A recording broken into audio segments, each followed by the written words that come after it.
Assalamualaikum warahmatullahi wabarakatuh. Bismillahirrahmanirrahim. Asyhadu an la ilaha illallah wa asyhadu anna Muhammadar Rasulullah. Allahumma salli ala sayyidina Muhammad wa ala ali sayyidina Muhammad. Rabbis rahli sadri wa yassirli amri wahlul 'uqdatam min lisani yafqahu qawli. Amin. Bismillahirrahmanirrahim. Salam hormatku, salam kangenku, salam kasih dan sayangku kepada para jamaah Uripi Allah dimanapun Anda berada, baik yang ada di dalam ataupun yang ada di luar negeri. Semoga kita semua senantiasa selalu di dalam kesehatan, di dalam keberkahan, baik rezeki ataupun rezeki kesehatannya. Amin, amin, ya rabbal alamin. Alhamdulillahirabbil alamin. Sebelum kita awali kajian di pagi subuh yang indah ini, marilah kita bersama-sama kemahkan di dalam nyawa, kemahkan di dalam jiwa, kemahkan di dalam hati, kemahkan di dalam ruh, dan aplikasi semuanya ada di dalam kehidupan ini dengan kalimat-kalimat thayyibah.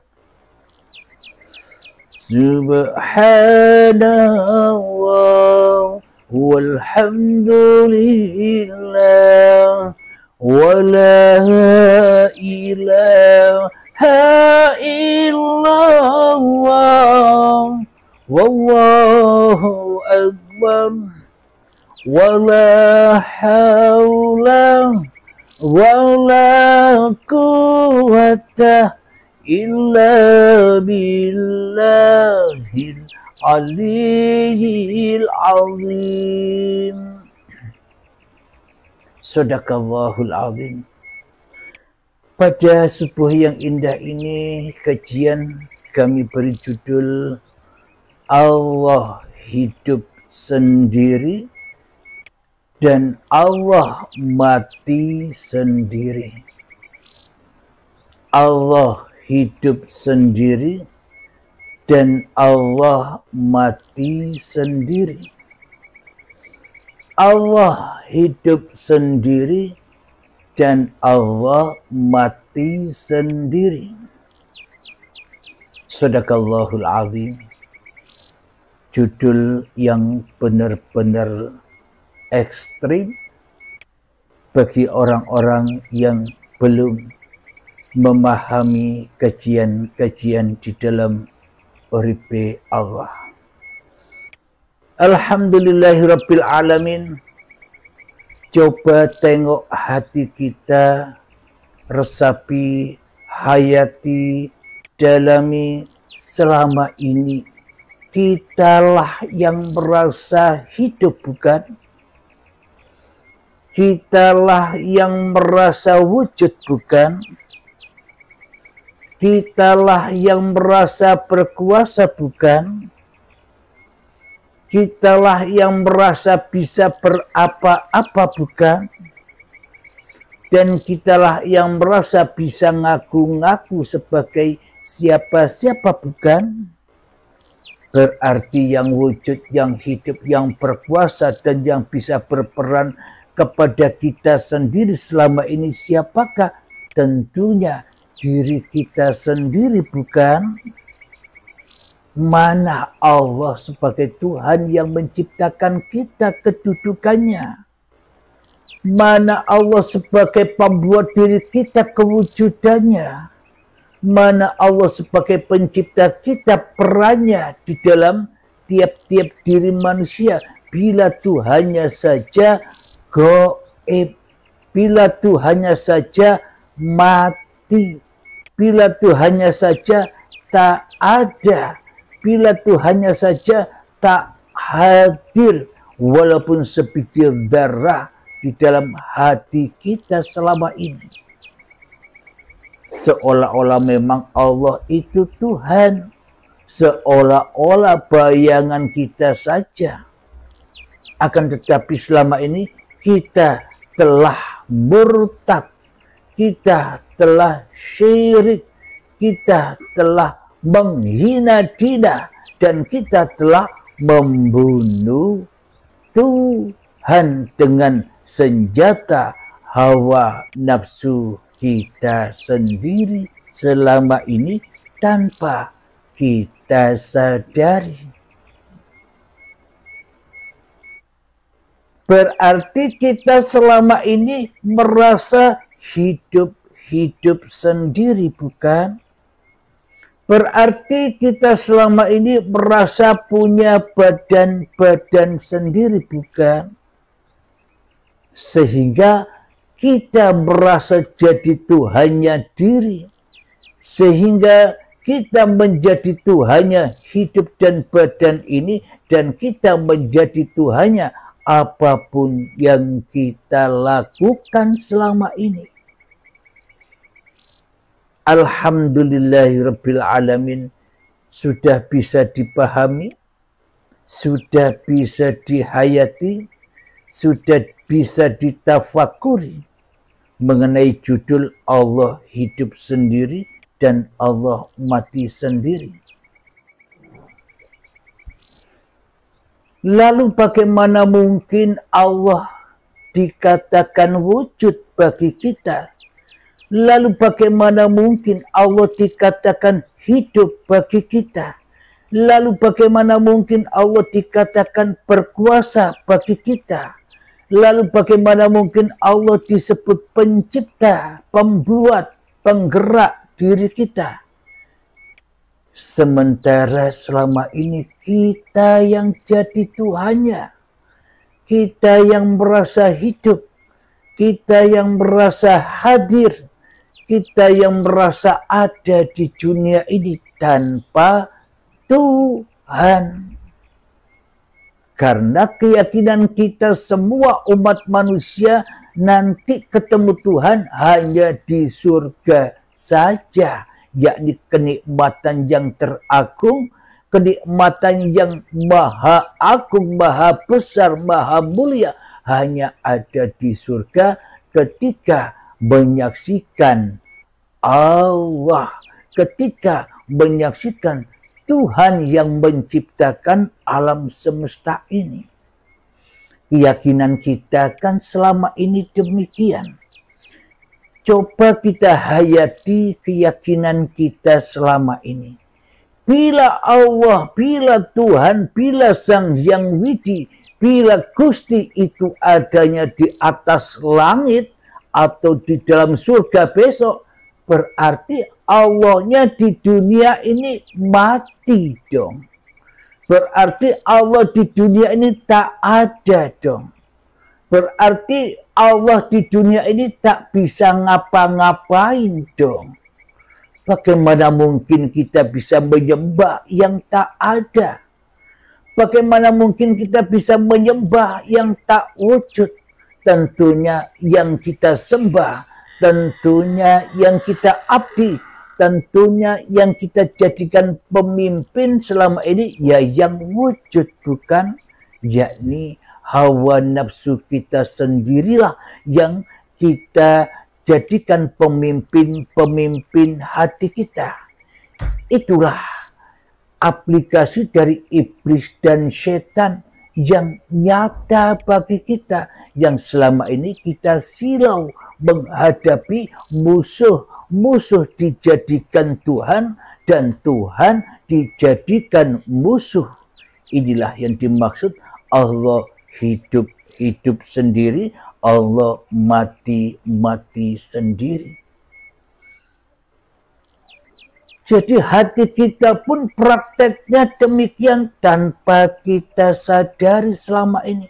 Karena kita beragama, karena kita bertuhan ala iblis, ala setan, ala kafirin, ala musyrikin, ala orang-orang yang mensekutukan dirinya dengan Tuhannya.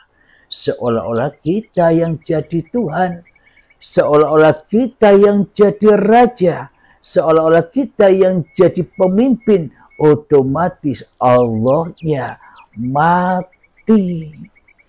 Hanya kita yang hidup sendirian di dada kita. Qiyamuhu binafsihi, tapi qiyamuhu binafsihi, sifatnya Allah telah kita rampas semua selama ini. Seluruh sifat-sifat Allah itu sudah kita akui sebagai sifat diri manusia kita selama ini. Itulah bukti yang nyata, yang jelas bahwa Allah mati sendiri. Yang hidup hanyalah diri kita, yang hidup hanyalah hawa nafsu kita, yang berkuasa hanyalah iblis dan setan yang merusak dunia ini. Inilah Dajjal itu, inilah setan itu. Selagi kita tak bertuhan dengan cara bertuhannya para nabi dan rasul, yakni pertuhankan agama yang rahmatan lil alamin untuk seluruh manusia, selamanya kita jadi Dajjal. Kita jadi Fir'aun yang matanya hanya satu, yakni hanya menyaksikan dunia saja. Akhiratnya terbakar, akhiratnya sesat, akhiratnya yakni masuk ke dalam jahanamnya Allah. Ending dari apa yang kita perbuat selama ini jahanam, bukan surga, bukan ketenangan, bukan lillah, akan tetapi ending seluruh perjalanan kita di dalam kehidupan ini, mulai akil balik tiba hingga setua ini, endingnya seluruhnya kepada neraka, kepada Dajjal. Setor ibadahnya, setor kehidupannya, setor apa yang dilakukannya kepada Dajjal, kepada hawa nafsunya, kepada iblis dan setannya, maka terbakarlah, maka dimakanlah apapun yang dimilikinya. Ilmu dibakar sendiri, dimakan sendiri. Amal dibakar sendiri, dimakan sendiri. Amal ibadah apapun itu sejak akil balik hingga setua ini, sholat-sholatnya dipersembahkan kepada hawa nafsunya untuk pemuas hawa nafsunya hingga dibakar, dimakan-makan sendiri. Kenapa? Karena Allahnya mati, karena Allahnya tidak wujud, karena Allahnya tidak hadir, karena Allahnya tidak hidup. Kenapa? Karena manusianya yang merasa jadi Tuhan di dalam tiap-tiap hatinya. Inilah bukti yang sangat amat nyata. Allah hidup-hidup sendiri, Allah mati-mati sendiri. Kita dulu merasa hidup-hidup sendiri dan mati-mati sendiri. Untuk memperdalam kajian ini, marilah kita latih dulu hati kita, jiwa kita, nyawa kita, roh kita, kehidupan kita, kita hening-heningkan, kita hancur-hancurkan, kita mati-matikan, maknanya kita persembahkan lagi semua apapun yang bukan milik kita. Walaupun sebiji darah, tak ada setitik pun apa yang kita miliki, melainkan semuanya persembahkan kembali kepada Al-Haq, yakni uripe Allah. Mengheningkan cipta, mulai, silahkan. Bismillahirrahmanirrahim.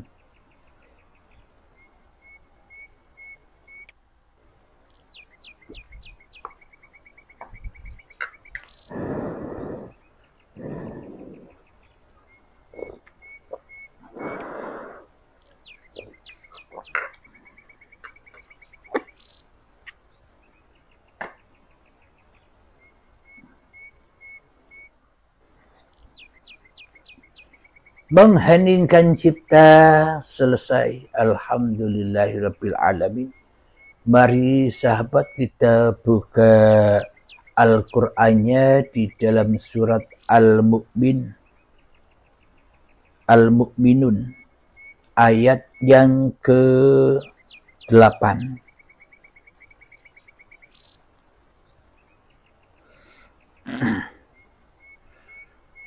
Mari kita baca.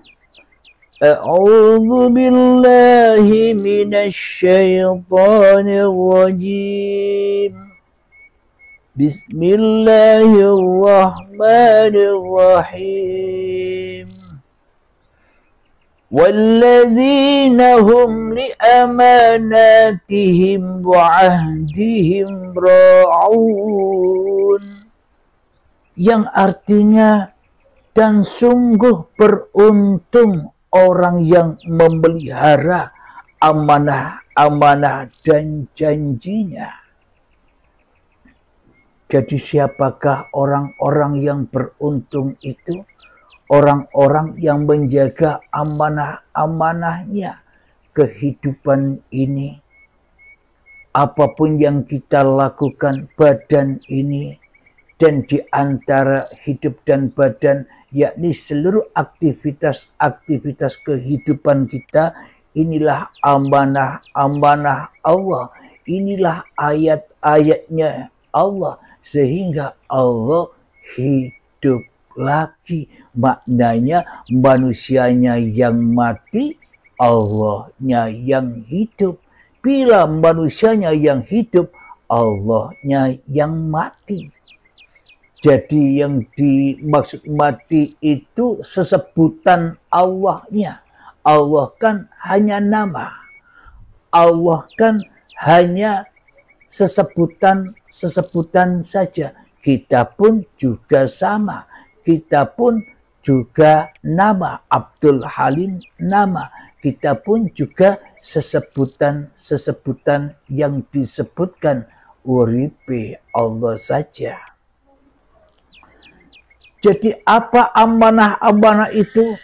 Amanah-amanah itu sudah dijelaskan di dalam surat Al-Isra ayat pertama, yang mana surat Al-Isra itu selalu dibuat dasar pondasi manusia menerangkan tentang Isra Mi'rajnya Nabi Muhammad. Jadi dasarnya ada di dalam surat Al-Isra ayat pertama. Bismillahirrahmanirrahim. Subhanalladzi asra bi'abdihi laylan minal masjidil harami ilal masjidil aqsa alladzi barakna haulahu linuriyahu min ayatina. Jadi Allah bukan memperjalankan Muhammad bin Abdullah saja, tapi Allah Sang Pencipta menciptakan seluruh manusia dan memperjalankan seluruh manusia. Apa buktinya? Subhanalladzi asra bi'abdihi. Nah, dengan hamba-hambanya. Bukan subhanalladzi asra bi Muhammadin bin Abdullah. Ayatnya kan tidak demikian. Maka kita selama ini selalu mendengar yang satu. Kita tidak mendengarkan yang banyak. Sehingga yang banyak, yakni abdun, seluruh manusia, kembali kepada yang satu, yakni kembali kepada Muhammad Rasulullah. Sehingga kita dirasuli oleh Allah. Dan sehingga kita tak mampu dirasuli oleh hawa nafsu lagi, tak dirasuli oleh iblis dan syaitan lagi, karena sudah Isra Mi'raj kepada Tuhannya. Untuk apa semua ini terjadi? Hanyalah untuk haulahu linuriyahu min ayatina, supaya kita dapat menyaksikan seluruh ayat-ayat Allah. Karena inilah amanah-amanah Tuhan. jadi cocoklah. Dan sesungguhnya beruntung orang-orang yang memelihara amanah-amanah dan janjinya. Kata Allah, dawuh Allah, alastu birabbikum, apakah aku ini Tuhanmu? Kata seluruh manusia, qalu bala sahidna, iya engkaulah Tuhanku. Kapan itu terjadi? Itu bukan dulu. Itu bukan ketika kita tidak ada. Kita harus merasakan itu. Kita harus meraih itu saat ini. Saat hidup ini. Sama ketika kita ditanya, wahai Halim, marrabbuka. Ketika aku duduk ditanya, Halim, marrabbuka, siapakah Tuhanmu? Siapakah yang mendudukkanmu? Saya selama ini tak bisa menjawab. Yang ada di dalam hatiku, jawabannya hanyalah Halim yang bisa duduk, Halim yang bisa hidup, Halim yang bisa ngapa-ngapain. Allah, Tuhan mati. Allah, Tuhan goib. Allah, Tuhan tak ada. Yang wujud, yang nyata hanyalah diri Abdul Halimku sendiri.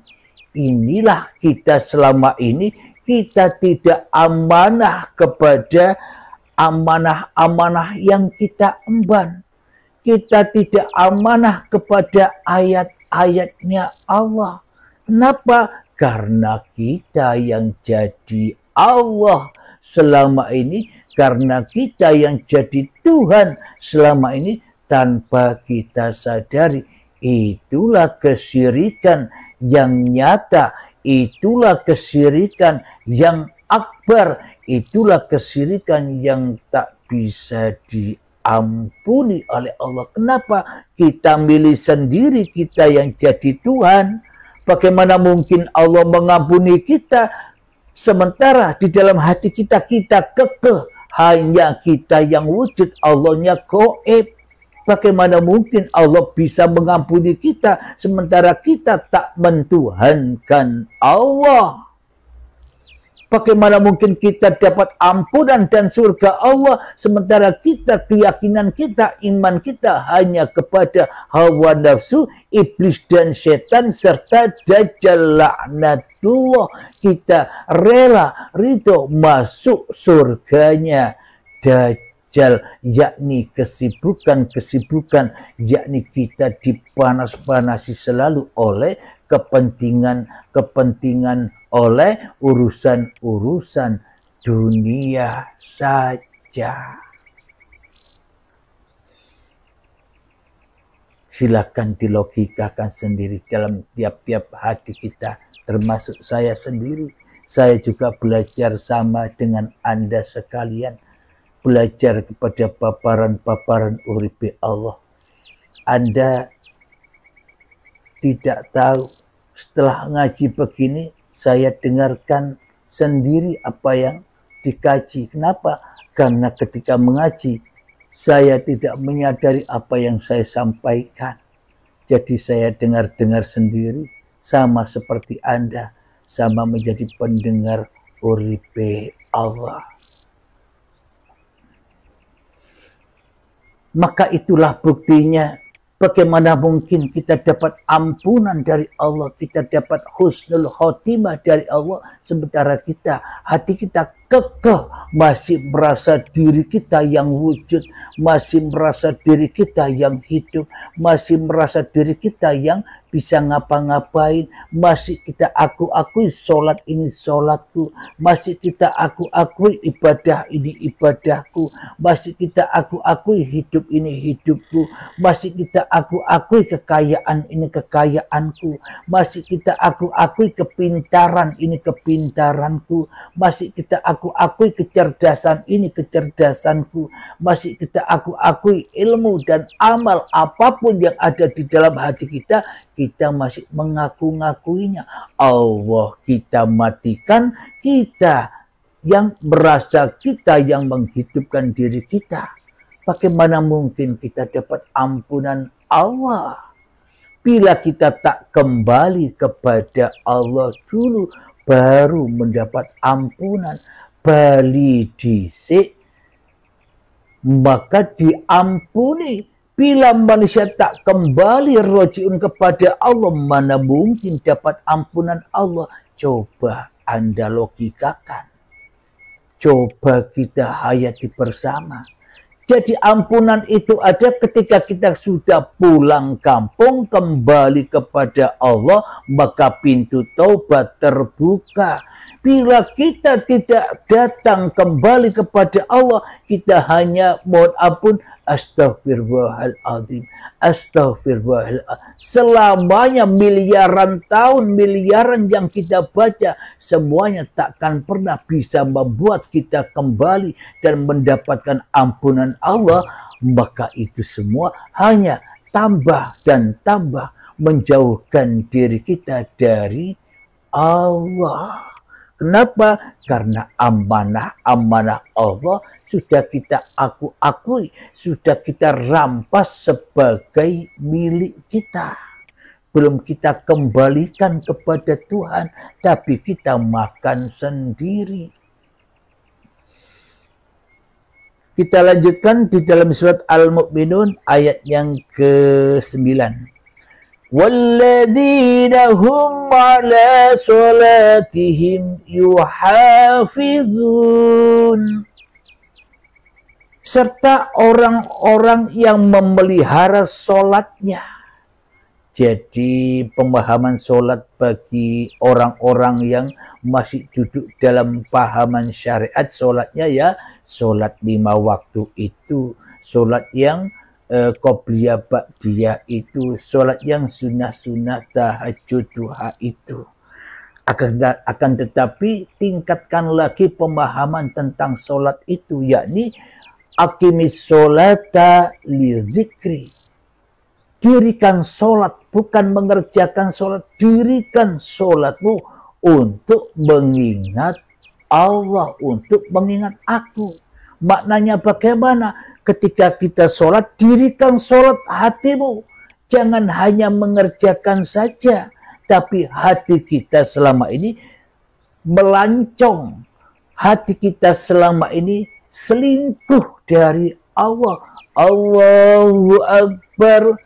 Kita yang membesarkan diri kita sendiri, kemudian kita dijemput iblis dan setan, disebut dajjal untuk diperlihatkan surga-surganya. Larilah hati ini kepada dunia. Akhirnya kita dikatakan mati sholatnya, yang tidak berguna.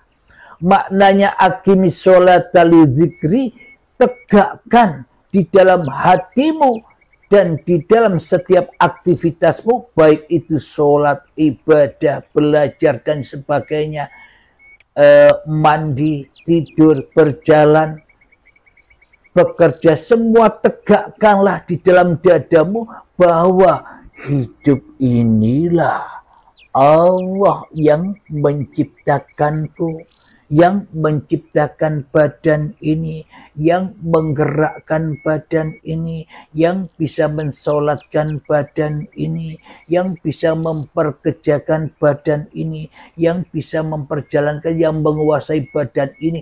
Inilah yang dimaksud solat itu. Solat di dalam solat. Ketika kita solat 5 waktu, bisa dengan hati yang demikian, wa aqimis sholata lidzikri, tegakkan bahwa hidup ini Allah. Maka ketika kita sholat, atau ketika kita ibadah, atau ketika kita merasa berilmu, maka dalam dada kita tak akan ada kesombongan lagi, tak ada pengharapan lagi. Kenapa? Bagaimana mungkin kita bisa berharap apa-apa? Bagaimana mungkin kita bisa sombong lagi? Sedangkan kita sudah tidak ada lagi, yang ada hanya Allah. Itulah la ilaha illallah, itulah tujuan sholat 5 waktu, untuk supaya kita belajar mati di dalam sholat 5 waktu itu. Jadi 24 jam kita hanya 5 waktu belajar, pulang kampung belajar mati, belajar tidak jadi Tuhan lagi di dalam hati kita, maka itulah sholat bagi orang-orang Islam.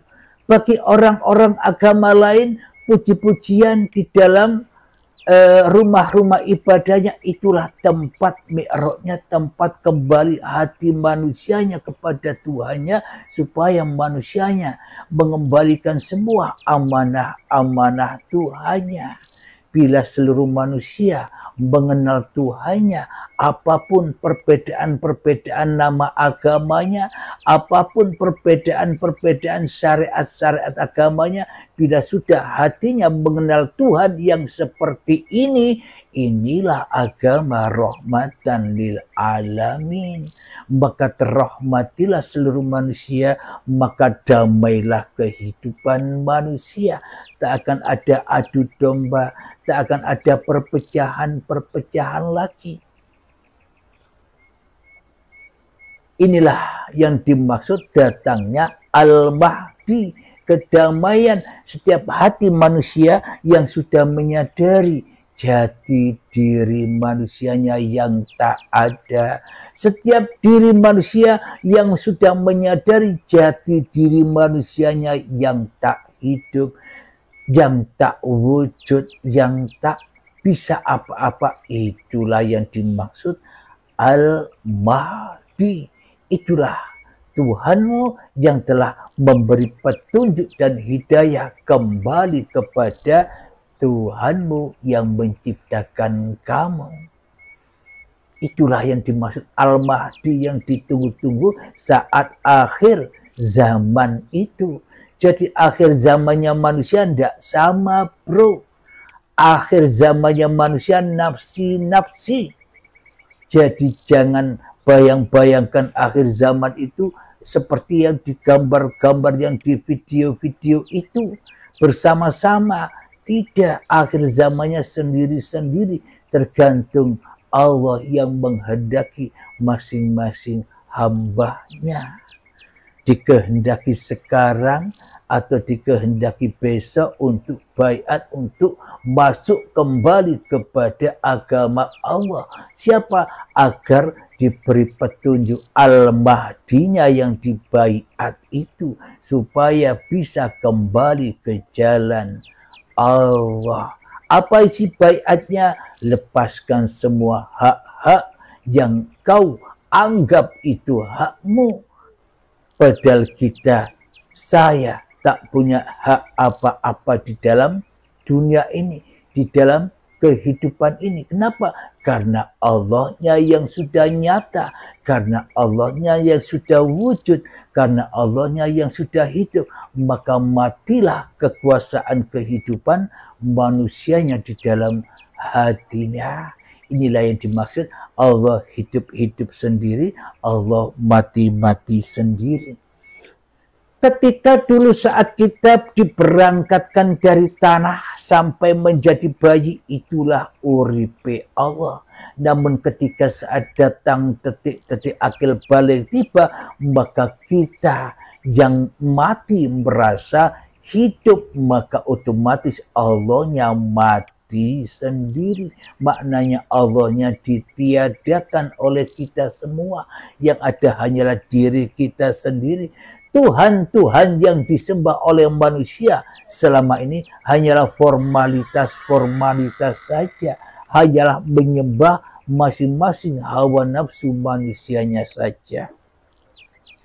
Mari kita lanjutkan ayatnya. Surat Al-Mu'minun yang ke-9. Ulaika humul warisun. Yang artinya mereka itulah orang-orang yang akan mewarisi. Mewarisi apa? Al-Mahdi itu mewarisi apa? Al-Mahdi mewarisi sifat-sifat Tuhannya. Maknanya Al-Mahdi tidak merasa lagi dirinya yang hidup. Al-Mahdi tidak merasa lagi dirinya yang wujud. Al-Mahdi tidak merasa lagi dirinya yang berilmu. Al-Mahdi tidak merasa lagi dirinya yang berkuasa atas diri manusianya. Hanyalah Allah yang mewarisi itu semua. Maknanya warisan seluruh manusia, bukan kembali kepada manusia, akan tetapi warisan manusia kembali kepada yang menciptakan manusia, yakni uripe Allah. Ayat yang ke-10, alladzina yarithunal firdaus hum fiha khalidun. Apa yang kita warisi, apa yang Al-Mahdi warisi dari Tuhannya, yakni yang akan mewarisi surga Firdaus, mereka kekal di dalamnya. Nah, itulah kebahagiaan, itulah kedamaian ketika Al-Mahdi sudah datang di dalam hati kita untuk berperang melawan Dajjal, melawan iblis dan melawan setan. Tapi Al-Mahdinya ya harus dibaiat dulu. Bila belum dibaiat, ya belum menjadi Al-Mahdi, masih menjadi kafirin. Kenapa?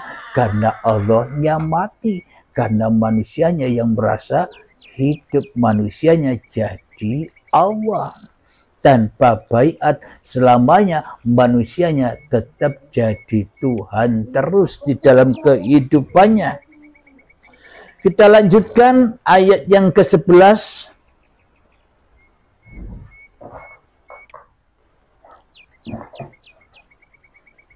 Ayat yang ke-12. Walaqad khalaqnal insana وَلَقَدْ خَلَقْنَا الْإِنسَانَ مِنْ سُلَالَةٍ مِنْ طِينٍ. Dan sungguh kami telah menciptakan manusia dari saripati berasal dari tanah. Jadi Al-Mahdi itu sadar bahwa dirinya tanah, bahwa dirinya tidak hidup, bahwa dirinya tidak ada. Itulah Al-Mahdi yang kita tunggu-tunggu bersama. Di mana? Di dalam tiap-tiap hati manusianya. Alhamdulillahirabbil alamin. Semoga saya khususnya dan semoga kita semua dipahamkan oleh Allah Subhanahu wa taala. Amin ya rabbal alamin. Bismillahirrahmanirrahim. Rabbana atina fid dunya hasanah wa fil akhirati hasanah wa qina adzabannar. Wa sallallahu ala sayyidina Muhammad wa ala alihi wa sahbihi wasallam. Walhamdulillahi rabbil alamin. Akhirul kalam. Assalamualaikum warahmatullahi wabarakatuh.